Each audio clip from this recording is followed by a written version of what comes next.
here. He will come, and his honor and mine will be restored. I know now. The world will remember this story about right and wrong, about good and evil. My story. I know now.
Receive a ring from Ram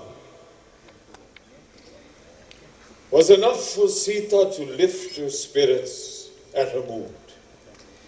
For a long time she had been sad, but now, once again, there was a spring in her step and a song in her heart. But for Rama, there was no peace of mind. Although he was a master at pleasing everyone, he could not win over Sita.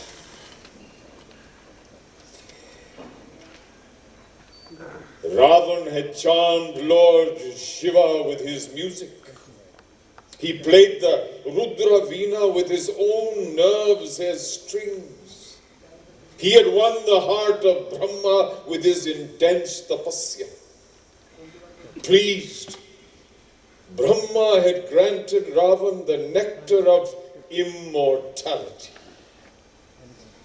Ravan's charm had worked everywhere, but fell short on Sita.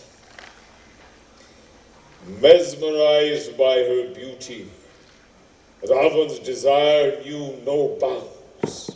He held her captive, but not once did he violate her. In fact, he gave in to her demand of a year's wait in the Ashok Vatika. Such restraint by a Rakshas. Days passed by, nights passed by, restless. Ravan questioned his own act.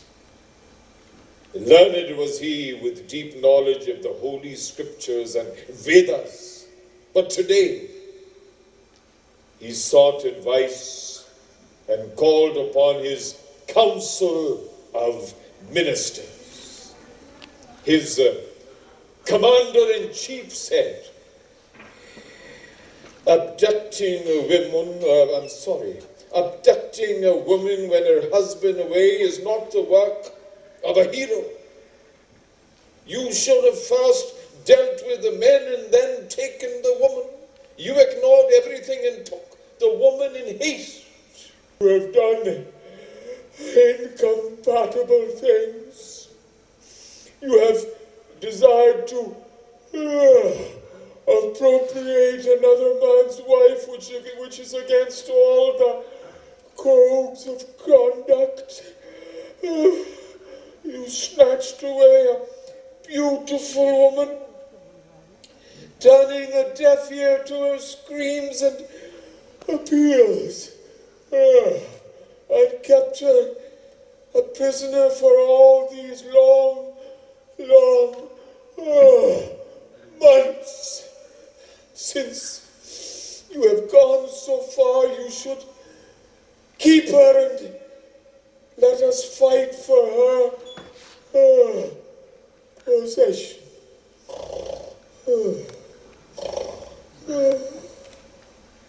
But in response, Vibhishan, Ravan's younger brother, said, "A man loses his honor and his name only through lust and greed. You have acquired extraordinary powers through your own spiritual performances. And now you pursue evil ways.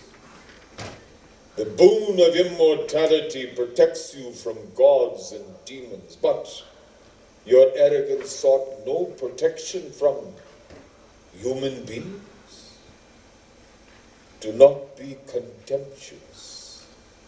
Remember, when you mocked Vedavati, she cursed you, saying she would be reborn and be responsible for your end. Look deeply into these signs. Perhaps the curses are working out, but you could still avoid disaster. Restore Sita to Ram, and that will be your most meritorious achievement." You remind me that I have not asked for protection from human beings. Does one really have to ask for something so mere? Let me tell you, brother, I do not have to wait for anyone's boon to do what I please. Nobody's curse can ever touch me. Let us now go forth for battle. Vibhishana made one more attempt to stop Ravan. "Don't go," he pleaded, but in vain. At times like these, Ravan's decisions were questionable, but there were also many acts of Ram which were also questionable. On hearing the news of Ram's victory over Ravan, Sita was overjoyed. Ram sent Vibhishana to fetch Sita. She had been in a state of mourning all along, neglectful of her dress and her appearance. She immediately rose to go out and meet Ram as she was, but Vibhishan explained that it was Ram's desire that she should cleanse, dress, and decorate herself before coming to his presence. When she arrived, after adorning herself, she was received by her husband and an army of monkeys. Ram had a strange expression on his face. Ram had a strange expression on his face. None of those around him, not even Lakshman, could understand. Sita proceeded towards Ram. A thoughtful Ram suddenly said, "My task is done. I have freed you. My vow is now fulfilled. It was not for mere attachment to you that I waged this battle, but in the discharge of my duty as a Kshatriya." It is not customary for a Kshatriya to take back a wife who has lived for so long in a stranger's house. Sita looked at Ram. Her eyes flashed. Unworthy words you have spoken. The uncultured may speak such words, but not one nobly born and brought up like you. I thought with your victory all our troubles would end. But that does not seem to be. My heart is broken. Is it my fault? Is it my fault that the wicked Ravan seized me by force and imprisoned me? Is it my fault? Now there is but one course open to me.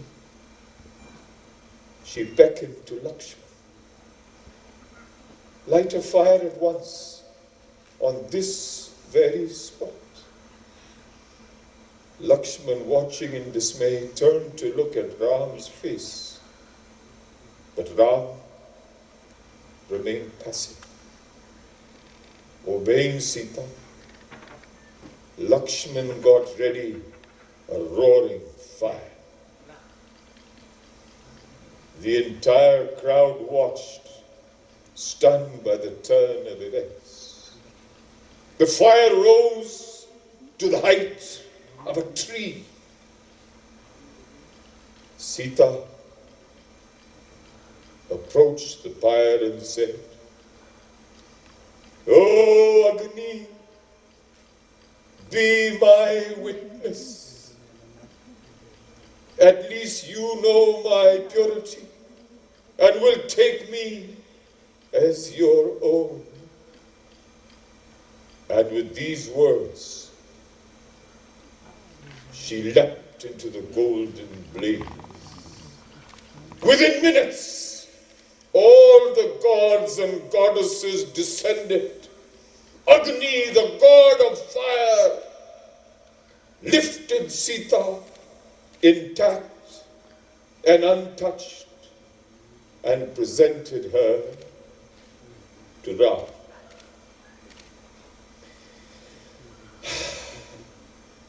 Satisfied that he had proved his wife's integrity in the presence of the world,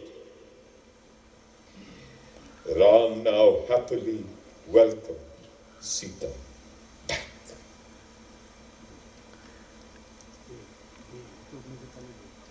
Is it sin or shame for an innocent woman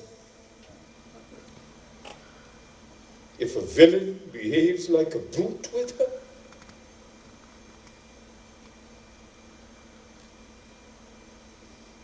It is no sin or shame for an innocent woman if a villain behaves like a brute with her.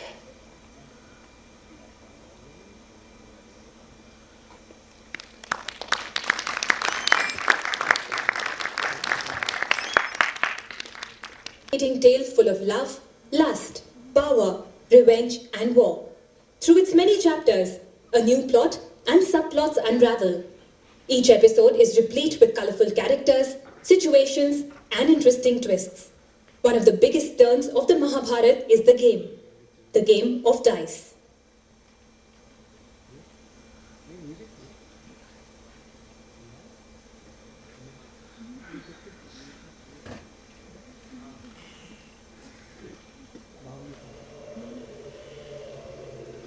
नवा अरण्यान् निर्हन्ति अन्यश्चेन्नाभिगच्छति स्वादोपलस्य जग्ध्वाय यथा common निपद्यते आञ्जनगन्धिं सुरभिं बौवन्नाम कृषीवलां प्राहं मृगाणां Mataram अरण्यानि मशंसिषम्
You all know about the infamous game of dice, such an integral part of the Mahabharata. But did you know that there was not one game? There were two games. Yes. The first game brought about catastrophe. But in spite of that, no lessons were learned. For there was another game, yes. Yet another game. Yudhishthira bet and lost all that he possessed. His kingdom, his wealth, his brothers, himself, and eventually Draupadi. It is a moment of grief and utter embarrassment mixed with rage for the Pandavas. Bhim vowed to kill the Kauravas and break Duryodhan's thigh. Draupadi vowed not to tie her hair until she washed her hair in Dushasan's blood. She swore that one day she will be avenged and that there will be a great war, a war without mercy. As Draupadi and Bhim were taking the vows, fear crept into Dhritarashtra's heart. The blind king shouted, "Stop! Draupadi, stop! Don't utter that curse that sits on your tongue. Shame on me that I let things go so far. Shame on me that I tolerated this stupid game. Shame on me that I enjoyed it too. I am old and blind and foolish. Forgive them for my sake. I offer you 3 boons. Take them and leave in peace." Draupadi first asked for freedom for her husband, and second, that all their possessions be restored to them. But for the third boon, she asked for nothing. Greed is unbecoming of a warrior's wife, she said. Dhritarashtra gave her husbands back everything they had lost: freedom, titles, and wealth. The Pandavas began to leave with their weapons and their wife. Unhappy with this unexpected turn, Duryodhan insisted on one more throw of the dice.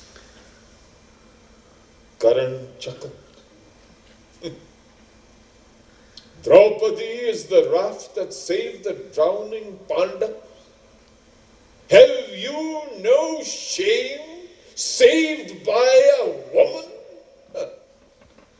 What you lost in a game, you accept in charity. Come back and play a final game. One game, and win all that you have lost, especially your honor, cried the Kauravas. And if I lose, ask Yudhishthira, indicating his willingness to play through the dismay of his brothers. 12 years in exile in the forest, empty-handed, with no claim on Indraprastha, followed by a final 13th year in hiding. Should you be discovered during this final year, you shall go back into exile for another 12 years. Yudhishthira made his way to the gambling table. His brothers protested. Draupadi begged him to stop, but he wasn't listening. I will surely win this last game. The game was set once again. Shakuni once again had control of the dice. The dice were rolled. And once again, Shakuni shouted, I have won!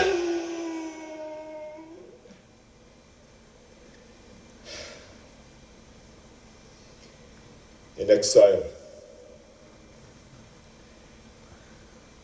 memories of Draupadi's humiliation haunted the Pandavas.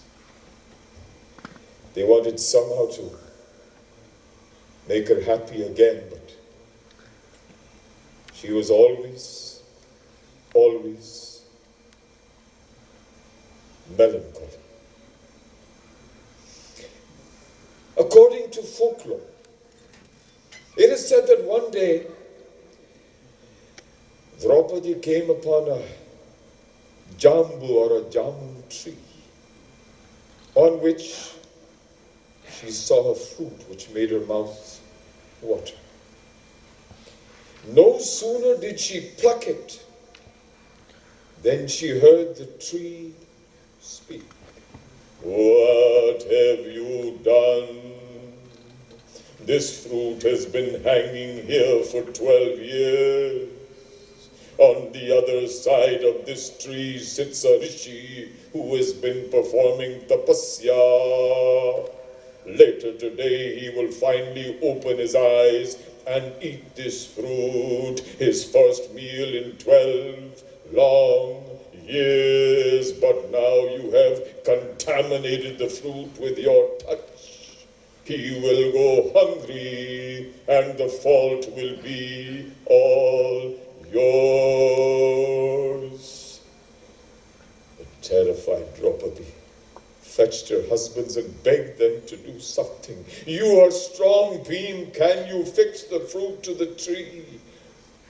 Bhim shook his head helplessly. What about you, Arjun? Can your arrows fix it? Arjun also said no. There were many things strength and skill could do, but reattaching a plucked fruit was not one of them. The tree boomed. If you were truly chaste, Draupadi, you could have done it with the power of your chastity. But I am chaste. I am faithful to all my husbands. You lied, Draupadi. There was someone else you feel for. I love Krishna, but as a friend, not as a husband or a lover. There is someone else. Be honest, Draupadi. As the folklore goes, Draupadi broke down. She did not want her secret to be the cause of grief to a rishi. She finally confessed. It is correct. I regret not marrying him. She remembered the time of her Suajata. Karan was a suitor for her. He easily picked up the bow as if it was a toy. But she had rejected him on account of his caste. She refused to be the wife of a Sutaputra, son of a charioteer. But today, Draupadi confessed. If I had married Karan, I would not have been gambled away. I would not have been publicly humiliated. Having revealed the truth of her heart, Draupadi was able to reattach the jambu fruit to the tree. But the revelation came as a shock to the Pandavas. They were not sure whether to be angry or ashamed. They felt they had failed Draupadi individually and collectively. It is said, before pointing a finger or blaming someone else, you should always eat the fruit of the jambu tree. If it should stain your tongue purple, it means that you are also hiding a secret from the world.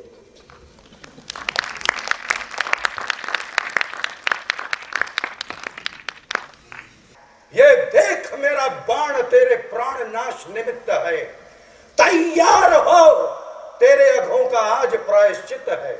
सब सैनिकों के सामने ही आज वध करके तुझे, संसार में माता पिता से है उरिन्न होना मुझे, मेरे करों से अब तुझे कोई बचा सकता नहीं। पर देखना, रणभूमि से तू भाग मत जाना कहीं। कह यो वचन अभिमन्यु ने छोड़ा धनुष्य से बाण को, रिपु भाल में वो घुस गया, झट भेद शीर्ष त्राण को। तब रक्त से भीगा हुआ वो गिर पड़ा पाकर व्यथा। संध्या समय पश्चिम जलधि में अरुण रवि गिरता यथा। मूर्छित समझ उसको समर से ले गया रथ सारथी। लड़ने लगा फिर नृप बृहद बल, उचित नाम महारथी। कर खेल क्रीड़ा सक्त हरि जो, मारता करी को कभी।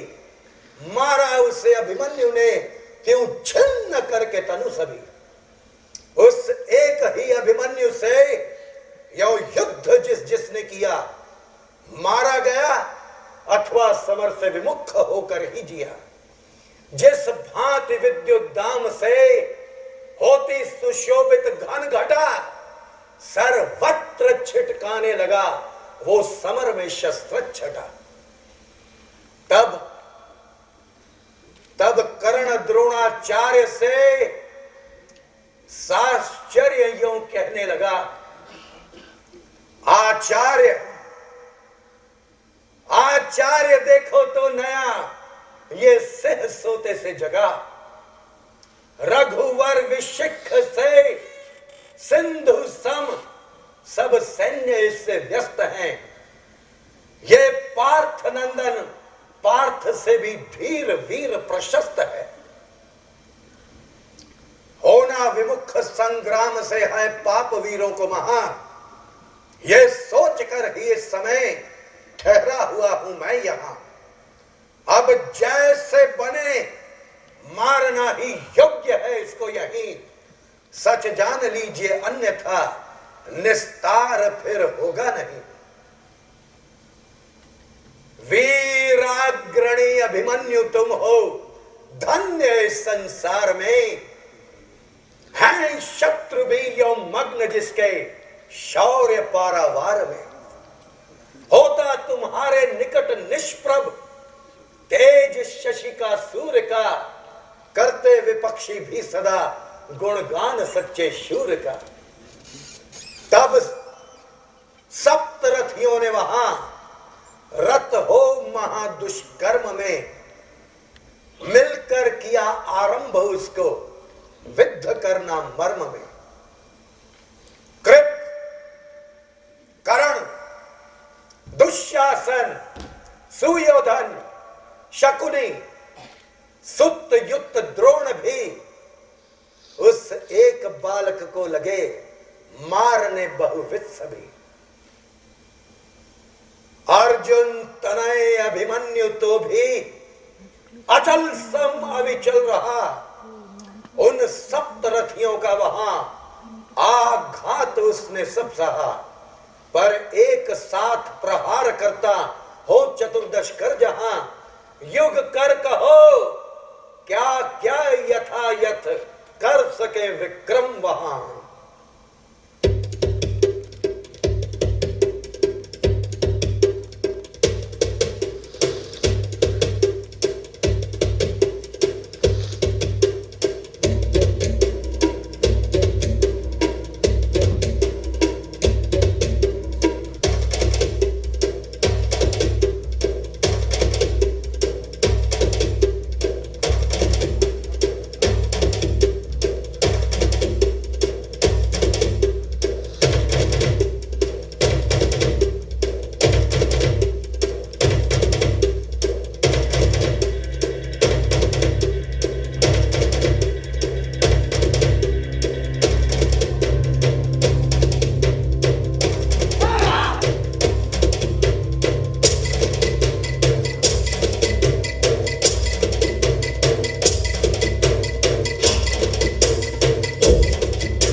कहने लगा फिर यूं वचन, दृग युग करो से नीचता, निशस्त्र पर निशस्त्र पर तुम वीर बनकर वार करते हो, है पाप तुमको देखना भी पामरो, सम्मुख न हो। दो शस्त्र पहले तुम मुझे, फिर युद्ध सब मुझसे करो। यो स्वार्थ साधन के लिए मत पाप पथ में पद धरो। कुछ प्राण भिक्षा मैं न तुमसे मांगता हूं भीति से, बस शस्त्र ही मैं चाहता हूं धर्म पूर्वक नीति से। अरे कर में मुझे तुम शस्त्र देकर फिर दिखाओ वीरता, देखूं यहां फिर मैं तुम्हारी धीरता गंभीरता। हो साथ क्या 100 भी रहो तो भी रुलाऊं मैं तुम्हें, कर पूर्ण रणलिप्सा भी क्षण में सुलाऊं मैं तुम्हें।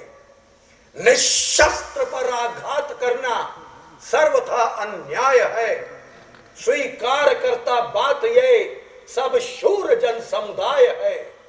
जानकर भी हाय से आती न तुमको लाज है, होता कलंकित आज तुमसे शूर जन समाज है नीच ये सब वीर पर आचार्य, आचार्य तुम आचार्य हो, वर वीर विद्या विज्ञ मेरे तात शिक्षक आर्य हो। फिर आज इनके साथ तुमसे हो रहा जो कर्म है, मैं पूछता हूं वीर का रण में यही क्या धर्म है। यह सत्य है कि अधर्म से मैं निहत्त होता हूं अभी, पर शीघ्र इस दुष्कर्म का तुम दंड पाओगे सभी। क्रोधाग्नि ऐसी पांडवों की प्रज्वलित होगी यहां, तुम शीघ्र जिसमें भस्म होगे तूल तुल्य जहां तहां।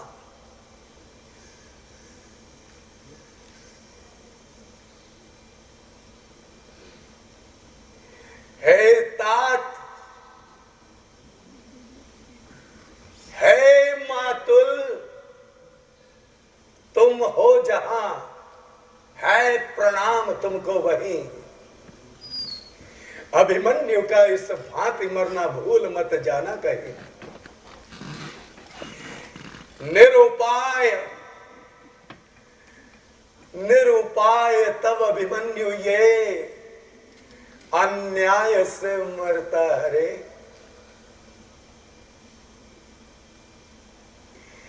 निरुपाय तब अभिमन्यु ये अन्याय से मरता हरे।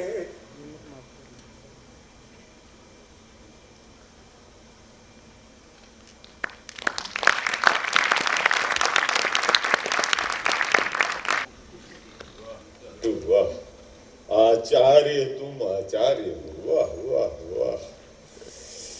Arjun blamed Jayadratha, the Kaurav's brother-in-law, for trapping Abhimanyu in the Chakravyuh, leading to his death. Arjun vowed to kill Jayadratha the next day before nightfall. A terrible battle took place. Just before evening, Krishna, the master strategist, hit the sun with his magic powers. Thinking it was actually dark, Jayadratha rejoiced and put his weapons down. And Arjun seized that very chance to slay Jayadratha. Wow.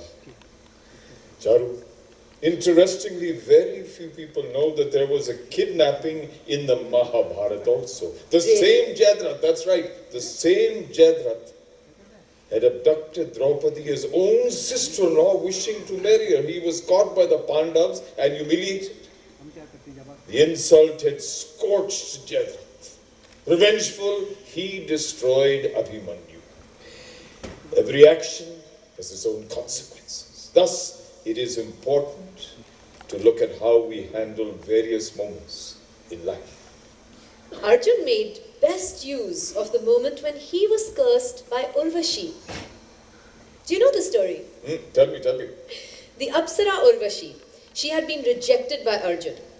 And so she cursed him to a life of a eunuch for 1 year. Oof. Arjun turned that powerful prophecy into a boon. He used it to his advantage in the 13th year of his exile, when the Pandavas had to be in hiding. He lived in the women's chambers of the palace of King Virat. Where did he live? In the women's chambers. And he taught singing and dancing.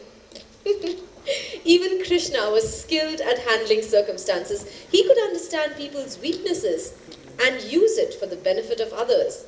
You know, in the Mahabharata, there are many instances where clever use of situations has been made for personal gain, as it is still being done today in politics.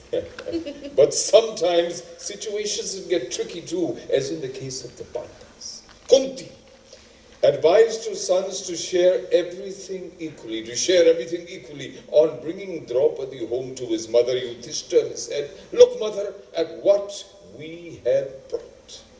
Kunti, unmindful of what he was referring to, asked him to share whatever it was with his brothers. Obeying their mother, all the 5 sons accepted Draupadi as their wife. So be careful of what you say, moreover, of what you wish for. Draupadi's unique position as the wife of 5 brothers also resulted from her own wish in a previous lifetime. She had prayed to Lord Shiva to grant her a husband with 14 desired qualities. How many? 14 desired qualities. Lord Shiva told her it would be impossible to get in one husband all the qualities that she desired. But she stood firm. Her wish was granted with 5 husbands, the Pandavas. Well, with due respect, no different from today's world where all women want all qualities in one man.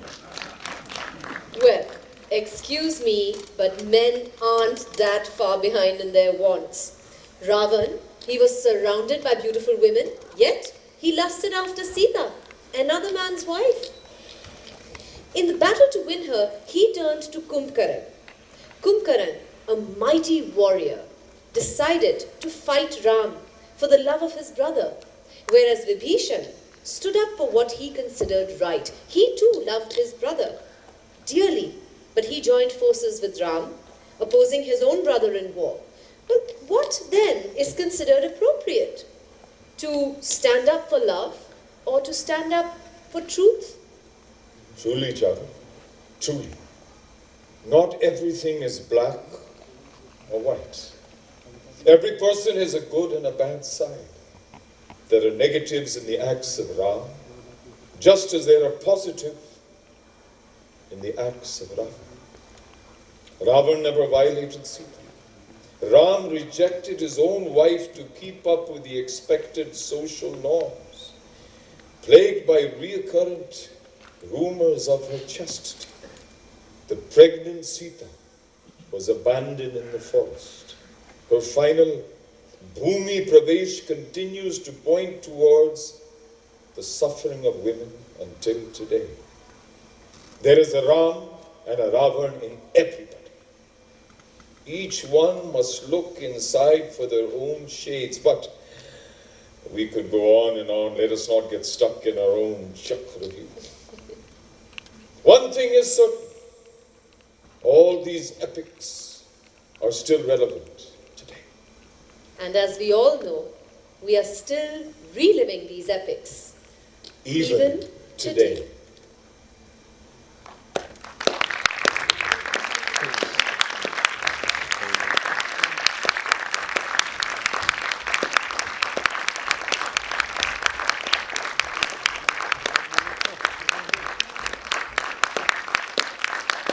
Ladies and gentlemen, Charu Shankar, Chander Khanna, Bhavini Misra, who choreographed these amazing dances and also danced herself. And all the dancers on stage, please. All the dancers. Big round of applause. Woo!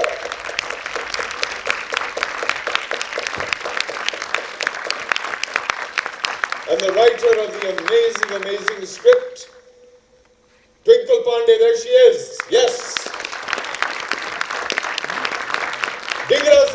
nice, sir. You are fantastic. And now, ladies and gentlemen, last but not far from least, the dreamer, the inspirer, the inspiration, the producer and the director of what you have just seen. Big round of applause for Suajata Bali. Yeah.